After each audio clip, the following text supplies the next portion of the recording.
అందరూ మన ప్రజానాట్య మండలి కళాకారులు పాట పాడతారు. అందరూ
పరిష్కరించాలి. మా న్యాయమైనటువంటి ఇళ్ల స్థలాల సమస్యలు వెంటనే పరిష్కరించాలి. మా న్యాయమైన ఇళ్ల స్థలాల సమస్యలు వెంటనే పరిష్కరించాలి. మా న్యాయమైన ఇళ్ల స్థలాల సమస్యలు వెంటనే పరిష్కరించాలి. మా న్యాయమైన ఇళ్ల స్థలాలు ఇచ్చేంత వరకు పోరాడతాం. ఇళ్ల స్థలాల సమస్యలు పరిష్కరించేంత వరకు పోరాడతాం. మాకు ఇళ్ల స్థలాలు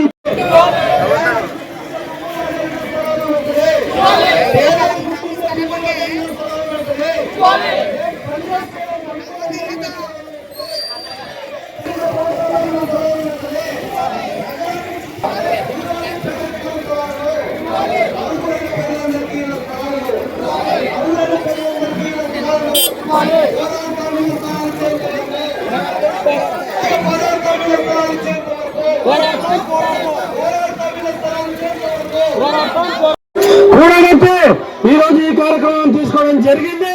ఈ కార్యక్రమాన్ని ఉద్దేశించి సిపిఎం పార్టీ జిల్లా కార్యదర్శి కామ్రేడ్ గౌస్ దేశాయ్ గారు మాట్లాడవలసిందిగా కోరుతా ఉన్నాం.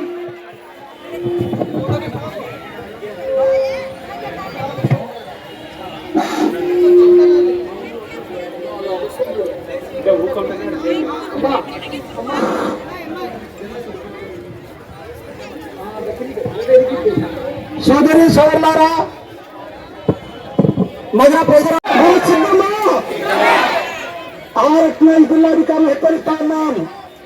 మీరు దయచేసి సర్వేల పేరుతో అధికార నాయకుల యొక్క ఒత్తిడి పేరుతో దారి మళ్లిస్తే మేము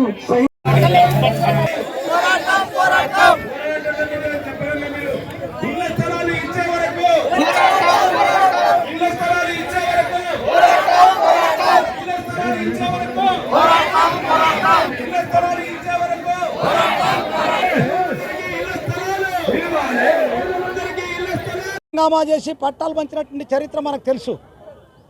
మేము ఈ ప్రభుత్వాన్ని కానీ జిల్లా కలెక్టర్ గారిని కానీ కోరేదేమంటే, అయ్యా కర్నూలు నగరం చుట్టూ వందలాది ఎకరాలు ప్రభుత్వ భూములు ఉన్నాయి, వక్బోర్డు భూములు ఉన్నాయి, దేవాదాయ శాఖ భూములు ఉన్నాయి.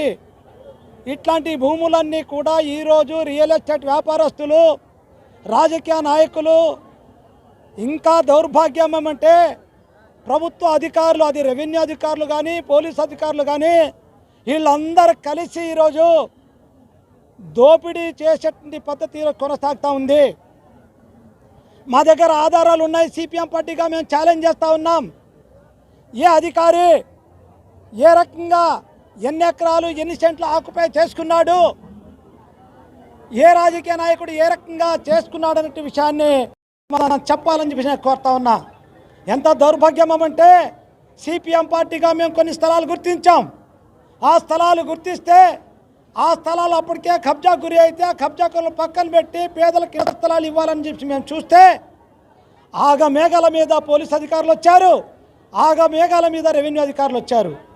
నేను అడుగుతా ఉన్నా, అయ్యా మా సిపిఎం పార్టీ నాయకులు అంటారా అండి, ఎన్ని చోట్ల ప్రభుత్వ భూములు వెంచర్లు వేశారు, ఎన్ని చోట్ల పరంపోక్ భూములు వెంచర్లు వేశారు, ఎన్ని చోట్ల వక్ఫ్ బోర్డు భూములు యథేచ్ఛగా ఆక్యుపై చేసుకున్నారు, చాలా స్పష్టంగా చెప్పదలుచుకున్నాం.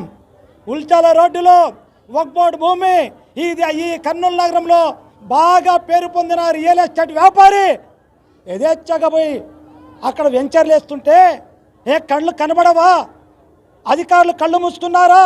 అందుకోసం సిపిఎం పార్టీగా మేము డిమాండ్ చేస్తూ ఉన్నాం, మీరు ఇవ్వకపోతే ఎక్కడైతే పరంపోక్ భూములు ఉన్నాయో ఖచ్చితంగా అక్కడ కొట్టాలేస్తాం, పేద ప్రజలకు ఇండ్ల స్థలాలు మేమే ఇస్తామని చెప్పేసి ఈ ప్రభుత్వానికి హెచ్చరిస్తూ ఉన్నాం.